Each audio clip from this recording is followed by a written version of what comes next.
Fala pessoal, aqui é o Luiz e seja bem-vindo a mais um vídeo do programa Japonês Online, nessa série onde nós pegamos uma frase enviada por um de nossos inscritos e tiramos a dúvida dele. E hoje nós temos aqui uma dúvida enviada pelo João Gabriel e a dúvida dele é o seguinte, ó. A parte que eu não entendi foi a terminação do adjetivo osoi. Eu entendi que é uma negação, mas eu não entendi esse chate.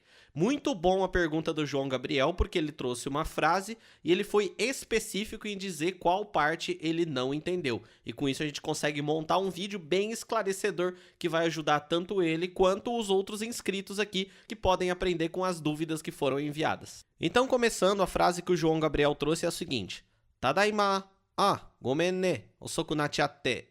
E aí aqui embaixo nós temos a versão romanizada dela, para caso você ainda esteja aprendendo a ler o hiragana, que é um dos sistemas de escrita do japonês. Se você ainda não sabe, você vai ter que estudar esse vídeo com bastante cautela, com bastante calma, analisando cada letra. Se você não sabe ler o hiragana, eu recomendo que você pegue o nosso livro, o Desvendando a Língua Japonesa, e comece por ele primeiro, antes de você assistir esse tipo de vídeo, ok? Então vamos começar analisando aqui palavra por palavra.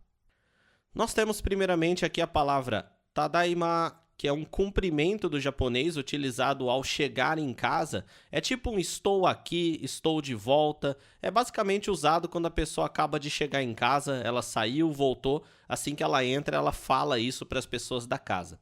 Note que esse cumprimento, a forma normal dele é apenas tadaima. Só que nós temos esse traço no final para ele dar um pouco de sentimento, né? Indicando que ele está prolongando essa última sílaba. Ele está falando tadaima, né? É tipo, em português eu pegar e falar já cheguei, né? Eu colocar esse tipo de expressão na fala. Depois nós temos este é apenas uma expressão de sentimento também, né? Tá se expressando. E depois temos aqui gomen ne. Ele está falando desculpe, né? Gomen significa desculpe. Temos esse ne no final, que é uma partícula de fim de frase, que também dá sentimento, né? Dá ideia mesmo praticamente igual ao né do português. E com isso nós entramos aqui na dúvida do João Gabriel, que é esse osoku nachatte. Basicamente, em poucas palavras, né? Uma maneira mais fácil de você entender é simplesmente como acabei me atrasando, né? Acabei me atrasando, é isso que significa. Agora, para entender a construção dessa parte, aí nós entramos em alguns conceitos mais avançados que eu vou explicar agora para você. Bom, primeiramente nós temos a palavra osoi, que é um adjetivo que significa tarde e também atrasado. Ele é usado para você dizer que você está atrasado por algo, ou alguém se atrasou para algo, ou já é muito tarde para alguma coisa, né?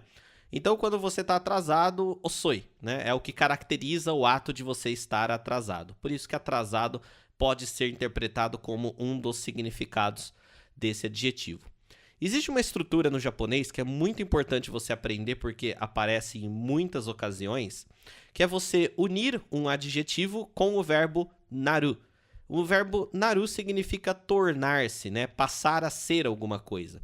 E para fazer isso, você tem que tirar o i do final do adjetivo, trocar por ku e colocar o verbo naru. Então eu tenho osoi, atrasado, e se eu falar osokunaru, eu falo ficar atrasado ou ficar tarde. Isso vale para todos os adjetivos. Por exemplo, samui significa frio, samukunaru significa ficar frio, e assim por diante, né?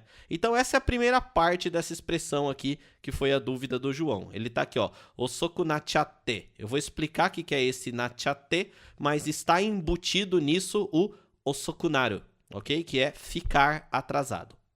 Uma vez dito isso, tem uma outra estrutura que está embutida nessa expressão e que nós chamamos aqui de estrutura te shimau. Se trata de um verbo na forma te mais o shimau, que tecnicamente também é um verbo. Se você não sabe o que é a forma te, esse é um assunto bem elementar, então eu sugiro que você leia a parte que fala sobre ela no livro Desvendando a Língua Japonesa. É só você pegar o link aí na descrição e fazer o download dele de forma totalmente gratuita. Bom, continuando, essa estrutura transmite a ideia de que a ação acabou acontecendo de forma meio que involuntária. Como na estrutura que eu acabei de te mostrar, nós usamos o naru, que é um verbo, nós podemos aplicar essa estrutura nele, ficando osoku natte shimau, que significa acabar se atrasando. Ou seja, ele se atrasou, mas não foi intencional, foi um descuido. Essa ideia de que não foi intencional é justamente dada por essa estrutura te shimau. E ela pode ser usada aí para praticamente todos os verbos aonde faça sentido ter alguma coisa que acontece involuntariamente. Bom, agora a gente pode passar tudo isso que ficou para a forma T. Afinal, o shimau que nós adicionamos também é um verbo e está sujeito a todas as flexões. Então fica osoku natte shimate. O personagem dessa fala, ele usou a forma T porque esse é um padrão muito comum para expressar o motivo pelo qual você está se desculpando. Então a pessoa fala, por exemplo, gomen ne ou sumimasen e fala a ação com o verbo na forma T. Bom, mas ainda assim isso está diferente do que apareceu na frase, né? E o que acontece é que a frase foi dita em uma linguagem corriqueira, bem informal. É semelhante ao que acontece no português, quando a gente troca o para por pra, ou você por se, ou está por tá. Na linguagem corriqueira, assim, a gente tende a abreviar as coisas, comer pedaço das palavras, porque a gente fala de forma rápida, né? E esse tipo de coisa também acontece no japonês e em qualquer língua. E o caminho para você aprender é primeiro você entender a forma padrão, que eu acabei de mostrar aqui para você, entender as estruturas corretas, porque aí você vai ser capaz de deduzir quando encontrar essas formas. Qualquer pessoa que já tenha estudado esses conceitos e estruturas que eu falei aqui para você, ao se deparar com alguma coisa como osoku nachatte, que é o que esse personagem falou, vai ter a sensibilidade, familiaridade com a língua de perceber que isso vem do osoku natte shimate. Ok? E a gente tem um vídeo aqui no canal também que fala sobre esse assunto. O título do vídeo é Como Aprender o Japonês Informal. E nele eu mostro alguns exemplos desse mesmo fenômeno acontecendo em outros casos. Eu te recomendo você dar uma olhada nesse vídeo depois que você acabar esse aqui, beleza? Bom, e com todos esses conceitos explicados, nós podemos chegar à conclusão do significado da frase inteira. E ela fica, já cheguei. Ah, desculpe, acabei me atrasando. Bom, esse é o vídeo de hoje, espero que você tenha gostado e mande suas frases aqui para a gente analisar nessa série. Nessa série nós pegamos frases enviadas pelos inscritos e tiramos as dúvidas. E antes de enviar as frases, apenas certifique-se aí de que elas atendem às seguintes condições, né? Que é, você retirou a frase de um material nativo ou material didático de japonês, ou seja, não pode ser uma frase que você inventou.